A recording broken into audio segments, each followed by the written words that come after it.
President and Commander-in-Chief of the Armed Forces, Muhammad Buhari, received families of Kaduna train victims in Abuja.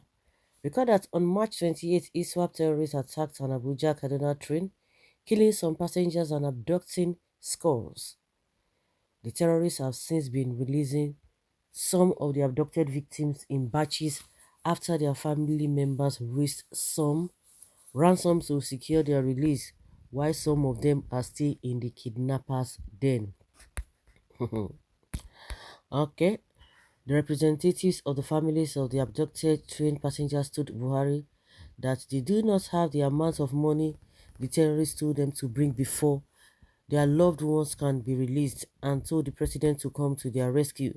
The families of the victims were quoted saying that they know Buhari is trying his best for Nigerians and that they will be excited if he is able to secure their release unhurt.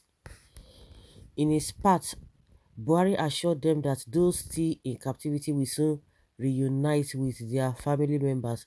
He said he decided not to use military forces to rescue the abducted victims due to the collateral damage it may cause. Well, this is the same thing we've been hearing: collateral damage, this and that. But what are the measures being put in place that this kind of a thing have not been, we have not been having a repeat of these things? That is where the problem is. Because if this set of people get released, what happens again? These so-called terrorists, they will still go and kidnap other people. And that is what they have been doing steadily on a daily basis. Steadily on a daily basis. This one is just coming to the fore because, it's really a big one and it was so strategic. That is why we are hearing this Kaduna train attack left, right, and center. But what of those villagers that are being kidnapped on a daily basis? Nobody's talking about them. Nobody's talking about them. Talking about collateral damage. Then what are the measures being put in place that this kind of a thing don't repeat itself again? I have never seen this kind of person before. This is just unfortunate.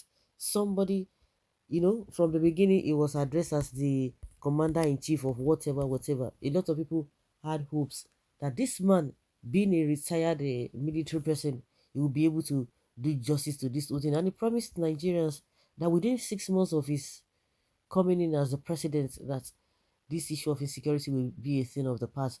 Unfortunately, a lot of groups came on board. He added to the insecurity of this country. I remember the last set of people that were released before this one, the second to the last set of people that were released, said the remaining people in that kidnappers there, that mere looking at them, they will not have anybody to raise money for them. I think that's the reason why the families or the relatives of these people went to meet with Buhari. And come to think of it, those who escaped from this Kuje prison, do you know that they've not been rearrested, apart from the one that they tried to mix up with the terrorists that attacked in war. Unfortunately, they will not get them back, unfortunately. And those ones are aware, they are in the society. They are not even going after them. They are not going after them. Oh God.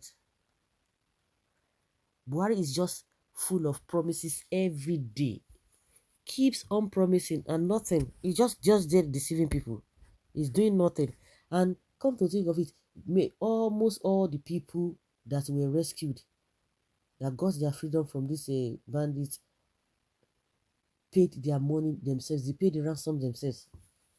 And they have come out to tell Nigerians that the government, the security men, were not instrumental to their release at all, that their family members paid this money. So what are we talking about? What kind of hopes, what kind of promises is Buhari giving to these people?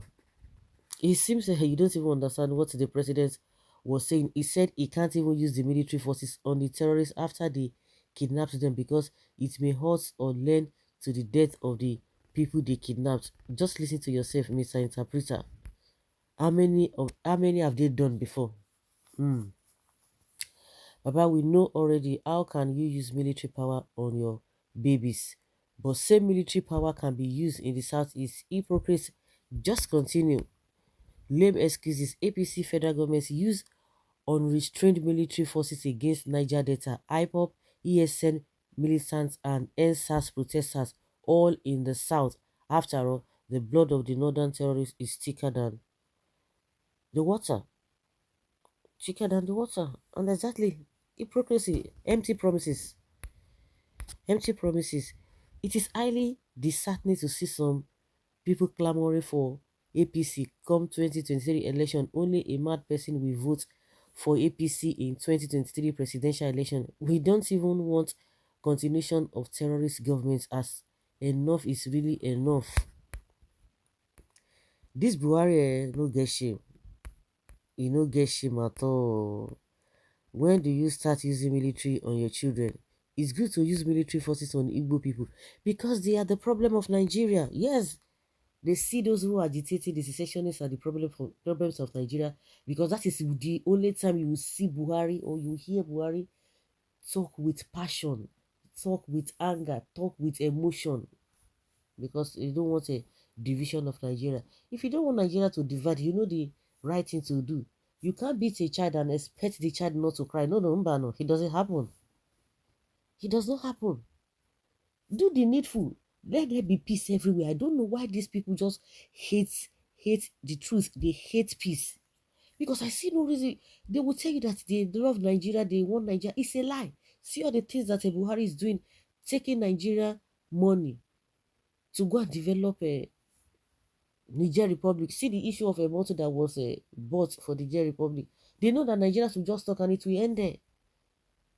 Amechi that was helping them because they promised him, or he felt that he could be the next president. He was just doing everything to satisfy them. See all the things that they have done. See the train they started building to Niger Republic. So who advantage? Who is going to be benefiting from them? They've wasted money, and this man will just be there inside his villa, be picking teeth, using toothpick to be picking teeth. He doesn't care. He speaks off points. Honestly, you cannot use a whatever on them. So then why did you buy this thing? The Tucano jet. The other day, the Buhari, Abitinubu's man, what was his name? Otitoju telling us that some people, enemies of Nigeria, lying that the Tucano jet is not meant for the, it's meant for the Igbos, or it's not meant for the Northerners. Now, is that not what this man is confessing to or confirming? It's just so ridiculous. So, guys, let's know your thoughts on this.